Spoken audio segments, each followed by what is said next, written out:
Para dar um exemplo, né, das PICs, por exemplo, né, a gente tem muito mais evidência, muito mais estudos, né, clínicos e revisões sistemáticas, né, da acupuntura do que a auriculoterapia, né, que é um microsistema da acupuntura, é uma simplificação, digamos assim, de uma técnica, né, da acupuntura aplicada, né, no pavilhão auricular.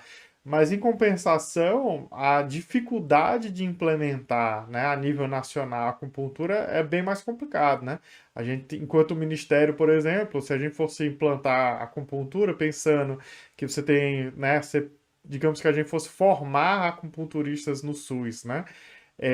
O tempo de formação ele é muito maior do que a auriculoterapia, né? Então, por exemplo, a gente conseguiu de 2016, né, foi uma turma piloto, mas basicamente 2017 a 2019 formar mais de 10 mil profissionais, né, em auriculoterapia no SUS e hoje a gente vê o resultado, né, tanto da produção quanto nos relatos de experiências, né, né, do Conasem, nas mostras estaduais. Então, é uma tecnologia que hoje faz parte da realidade, né, dos estados e diversos municípios brasileiros, né?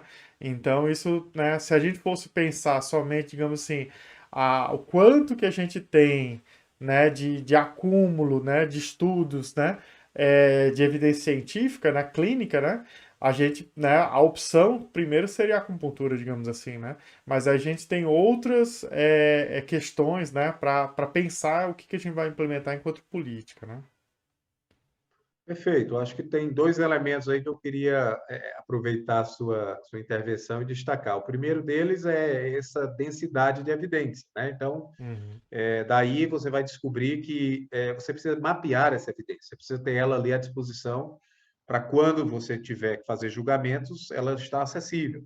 Então, desde repositórios temáticos até overviews de revisões temáticas ou mapas de evidências completos, como estão cada vez mais disponíveis, não só sobre as PICs, mas sobre diferentes temáticas de saúde pública, tem uma utilidade enorme, né? Porque nem sempre a base de evidência, ou seja, a sua densidade, variedade e quantidade, será tão determinante quanto a viabilidade no contexto, né? Então, às vezes você tem, e a acupuntura, como você disse, tem centenas de revisões temáticas abordando a acupuntura para diferentes indicações, diferentes desfechos, né?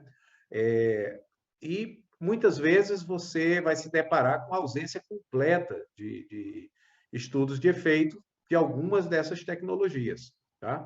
Existe um jargão que ausência de evidência não é a mesma coisa que inexistência de efeito. Então, às vezes, você precisa investir um pouco mais para conhecer mais sobre os efeitos daquela tecnologia específica, que ainda não deu tempo ou não recebeu a prioridade suficiente.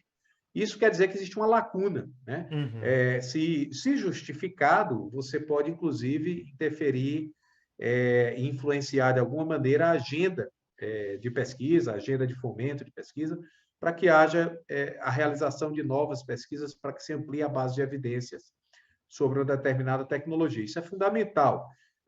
Nós temos aí um rol grande de tecnologias no Brasil, em relação principalmente às práticas integrativas e complementares de saúde, e Uhum. que são muito diferentes entre si. Então, é provável que haja, por natureza, né, uma variedade grande na densidade, quantidade e qualidade das evidências disponíveis para cada uma dessas tecnologias, como a gente está chamando.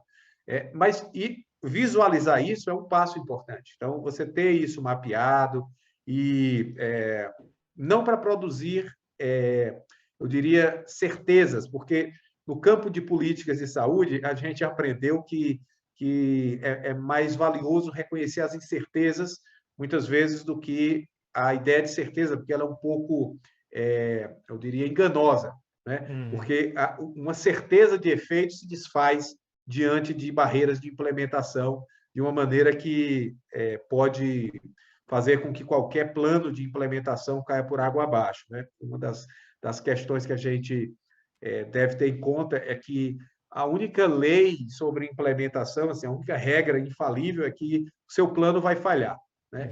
Ou em grande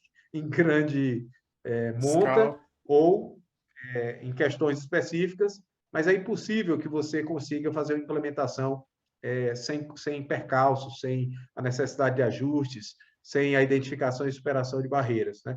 Esse é um ponto-chave, especialmente para implementação de intervenções complexas. E uma parte considerável dessas tecnologias que estão abrangidas nas práticas integrativas são de implementação complexa. Então, elas Uhum. precisam ser compreendidas também dessa forma, né? Não é um comprimido que você consome com posologia. E imagine que mesmo o consumo de medicamentos a partir de comprimidos, né, tem um grau muito grande, tanto de certeza de efeitos, quanto de adesão, né, ao tratamento em si. Agora, você explode isso para um contexto de complexidade social, como a que a gente vive no Brasil, e vai descobrir que recomendações só são úteis quando são seguidas, né? Então, é Uhum. preciso ter isso em mente, porque a implementação é um trabalho muito, muito difícil, é muito hard fazer a implementação. Uhum. Eu acho que esse é um ponto, né? A questão da implementação, né? Que é justamente fazer política pública, né? Então a gente pode ter uma ideia, né, a nível nacional, principalmente uma política, né, nacional, e em cada estado ele vai ter variações, porque tem a sua complexidade local, em cada município vai ter as suas adaptações, né, porque tem as suas, né, questões municipais, em cada serviço, né, você vai ter, né, variações e cada profissional também, né? Então, se você multiplica, né, 5.500, né, e 70 municípios, né, para não sei quantas, né, 40 mil unidades, né, de saúde, e tem ali, né, diversos profissionais de saúde, você vê a complexidade que é implementar uma ação, um protocolo, né, não só no campo das práticas integrativas, mas, né, de uma forma geral. E aí chegar no usuário também é no usuário, não, no profissional também é um desafio. Eu lembro de uma das conversas que a gente teve, né? Você dizendo, ó, o sistema inglês, eles têm já uma estrutura, né, de sistematização de evidência e de construção de protocolos clínicos muito avançado, né? Mas quando eles vão olhar se os profissionais da ponta estão utilizando, é um percentual, se eu não me engano, você tinha falado em torno de 25%, não sei se é exatamente esse o número, mas é um percentual muito baixo dos profissionais que estão lá na ponta que chega realmente a aplicar aquele protocolo, né? Aí fica a pergunta, como fazer, né, esses protocolos chegarem mais na ponta, né? Então é um desafio, não basta só criar o protocolo, né? Ah, sem dúvida. E esse é um desafio global, né? O desafio de implementar um protocolo é essencialmente um desafio de tradução do conhecimento, né? Você sair da dimensão da evidência para que ela contribua efetivamente nas mudanças de conduta, né, clínica e nas mudanças, finalmente, da situação de saúde. Mas no cerne disso tudo está a ideia de padronização, né? Uhum, Então, mesmo que a gente considere que os contextos de implementação são diversificados, nós não podemos construir uma concepção de sistema baseada na variabilidade injustificada de condutas. Né? Por quê? Porque isso também produz variabilidade injustificada de resultados. Então, veja bem que o sistema sendo único, né, ele só alcança integralidade, universalidade e equidade se ele tiver padronização. E uma padronização guiada por qualidade. uhum, Né? uhum, Não é qualquer padronização. É por isso que o encontro entre a evidência e a prática clínica é fundamental. E isso acontece a partir da elaboração de protocolos, né, de diretrizes clínicas e protocolos, mas com processos também transparentes, né, que usem não apenas a melhor evidência disponível, mas também que consigam contextualizar essa evidência e incluir a percepção e a perspectiva dos usuários, das pessoas que receberão as intervenções. Isso é o sistema GRADE. Né? O sistema GRADE uhum, ele tem todo um repositório metodológico por detrás e isso é recomendado pela Organização Mundial da Saúde, é utilizado nos principais sistemas de saúde no mundo, inclusive no Brasil, para o desenvolvimento de protocolos clínicos, né, específicos para condições crônicas, ou para doenças mais específicas.